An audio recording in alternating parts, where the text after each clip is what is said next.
had Thomas Pua, who was over at the London event checking out the game, so we kind of came in a little bit aware of what was going on. One of the things I was just telling Ted was that what stood out to me, and I didn't really get a grasp of just from our first preview, is this squad idea isn't like squads close by. It is still small scale combat, but on a very large map. So how are you guys making the maps work so that these squads are spread out and have all these independent, how do I say it, all these independent things going on at the same time, but being in the same game? Well, essentially there's like a general ordering you around that you're hearing that's a computer control. So one squad's going to be ordered, hey, go take over the lumberyard. Another squad's off, trying to capture the diner. And so all these squads are doing independent things. And then it also knows like what's going on with the different squads. So if one squad is losing badly, it's going to be, hey, and you guys are doing really well, hey, go reinforce them.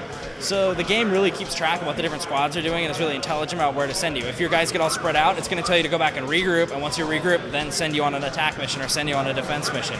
So it's really just about kind of someone giving you orders, and then at that point, why would you follow those orders? Well, there's tons of bonus points involved in completing the objectives. Plus, the guys that are worth the most points to you are your rival squad, which will always be opposing your objectives. Right. And when you kill them, you get bonus points. All those points tie together to give you rewards, give you character progression. So if you want to advance in the multiplayer competitive game, you really need to follow what the orders are, because that's how you're going to score the most points. So reinforcements come up a couple times during this demo. Is that a new dynamic to the game? I mean, I know you guys are evolving this as it goes along. Is that one of the new ones you put in? The whole concept goes back to rewarding players for doing what we want them to do and playing a fun competitive game. And if you do that, you're going to advance through the game modes and advance in multiplayer. So what I'm understanding then is if a squad's not doing well, then you get a reinforcement command. You might get a reinforcement from another squad. So a squad that's doing well will come over to help you. So like the squad that's doing really well will be ordered to reinforce this other squad. So you might be attacking and suddenly the other squad shows up helping you complete your objective. And then once you've met the objective, then the squads split back apart and go do their own thing. Right, exactly. So one squad, after you've completed that attack, then that group you reinforce might stay behind to defend. Will you go reinforce someone else or go attack something else or regroup? So the objectives for each squad will change after the squads merge, and they'll kind of go their separate ways again. So along with playing with the way they look, you've obviously got some new weapons in there. Marksman is Ted's favorite new weapon. Essentially, it's a mid-range battle rifle that's got a scope on it. It's not quite as long a scope as a sniper rifle, but it's still a good scope. It's not as powerful as a sniper rifle, but it's semi-automatic. So you can take people out from that middle to long range. It takes a couple shots, but it's really, really satisfying. It feels really good. Just keep squeezing the trigger and seeing those points scroll up as you take people down from a distance. The other new weapon is the minigun, which is a chain gun. It takes a little bit of time to spin up, fires a lot, but the cool thing about it is the secondary fire. Press secondary fire, you'll put a tripod down and stop. You can't move, you can turn and aim, you get a shield in front of you. So run into a big battle, stop moving, your guys run in front of you, and then you're just raining fire down from behind, and nobody can hurt you because you have a shield up in front. Unless they have a grenade. Unless they have a grenade, or they come up behind you, or there is a small little gap right where the nozzle comes out, so if they're a good sniper, they might be able to hit you right through the gap, but chances are you're going to be pretty safe for a little bit. All right, so the way we're seeing this game run right now is that you've got a couple of bars up here that show how each team's doing, blue versus red, right? And then you've got like a push-pull meter underneath the map.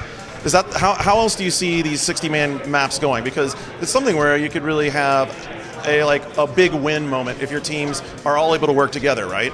Yeah, I mean, we haven't gotten to all of those details yet, so it's like we're not showing everything. We're still working out everything and how the exact end game plays out. Right now it's point-based and who can score the most points, but we think there'll probably be a few surprises before we show it again. You also talked about using some mechanics like pulling squads together in different ways so that you could, because the idea was not to have the 60-player chaotic battle all the time, but you're not unwilling to play around with it sometimes. Oh yeah, sure. I mean, like we, it might be fun to have an objective where everyone ends up at the same place, or multiple squads end up at the same place. So you don't want to have like the giant chaotic battles all the time, but they are kind of fun once in a while where you're just like running for dear life, shooting anything that moves, and you don't really know what's going on, grenades going off everywhere. A lot of people really love that in Resistance 1, so who knows, you may see some of that in Resistance 2 too. So like you were saying, I mean, obviously this game right now is filled with a bunch of testers, guys from different studios and stuff. What's the most fun that you're having when you're playing it? Just kind of wrap up the whole thing with us. Is like, what's the most fun you've been having while playing the game? The most fun I've had while playing the game is with the new auger, standing on top of the lumberyard ramp and just letting them come to me with my shields up at the top of the ramp and just like raining destruction down on people. It's so much fun when you're like in this group and you're running into the same guys over and over again who are your rivals. They keep killing you, you keep striking back and killing them. Like, it's so much fun when you just develop this hatred for someone else who's trying to constantly thwart you at whatever you do. And it's even better if Brian Intihar is the guy on the other team and I just keep honing him because I've been playing the game so much longer. Walk around the corner, chuck a grenade into his face. It's not just because you've been playing the game so much longer. Oh, that's right, that's right. Well, man, I'm looking forward to being able to play with you guys so I can jump in there and, like, take out the thieves. Well, stay tuned, too, because we have a lot more coming. We'll be showing single player in the coming months. We also have a full 8-player online co-op campaign, a lot of new community features. So this is just one of 4 aspects that we're really, really excited about. One of the 4 big things we're focusing on that you're seeing today. So there's a lot more to come. Awesome. Thanks a lot, James, man. Appreciate it, dude.